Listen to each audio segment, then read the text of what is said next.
تخيلوا معي لحظة، سوريا، هالبلد العظيم اللي كان يوم من الأيام منارة للعلم والحضارة والثقافة، تتحول لدولة غنية مستقرة حرة يشوفها العالم مثل ما بيشوف اليوم دول الخليج من تطور وازدهار ورفاهية. الحلم هذا مو بعيد، بالعكس هو ممكن وقريب إذا استعدنا بلدنا وحكمناها بإيدنا بإرادة شعب حر نزيه بيحب بلده. سوريا مش بلد فقير ولا بلد معدوم الموارد، بالعكس تماما.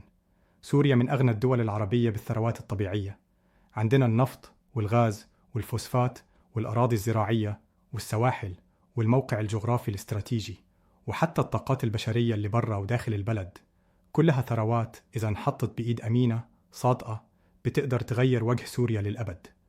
النفط لحاله لو تم استثماره بطريقة وطنية بعيداً عن سرقات النظام والميليشيات بيكفينا نبني بنية تحتية متطورة، نعمل مدن ذكية، نطور التعليم، ونضمن دخل كريم لكل مواطن. شوفوا كيف السعودية أو الإمارات استغلوا النفط، كيف حولوا الصحاري لمدن حديثة، وكيف صار عندهم جامعات من الأفضل بالعالم ومطارات بتنافس أوروبا وبيئة استثمارية عالمية.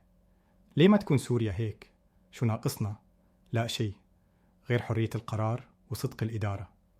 الفوسفات السوري كمان ثروة ضخمة العالم كله بيحتاجه، وسوريا فيها منجم من الأكبر عالمياً. والمشكلة إن روسيا أخذت امتيازات طويلة الأمد مقابل دعم النظام، والشعب ما شاف شيء. لكن بعد سقوط النظام هاي العقود الظالمة لازم تتراجع، ولازم ترجع الموارد لإيد الشعب مو لإيد الاحتلالات. ما ننسى الأراضي الزراعية السورية اللي كانت يوماً سلة غذاء الشرق الأوسط. من سهل الغاب لحوران للجزيرة السورية عندنا أراضي خصبة بتكفي لإطعام بلد كامل وتصدير كمان، بس كل هالشي تهدم لما انسرقت المياه وتدمرت البنية التحتية وهجر الفلاح.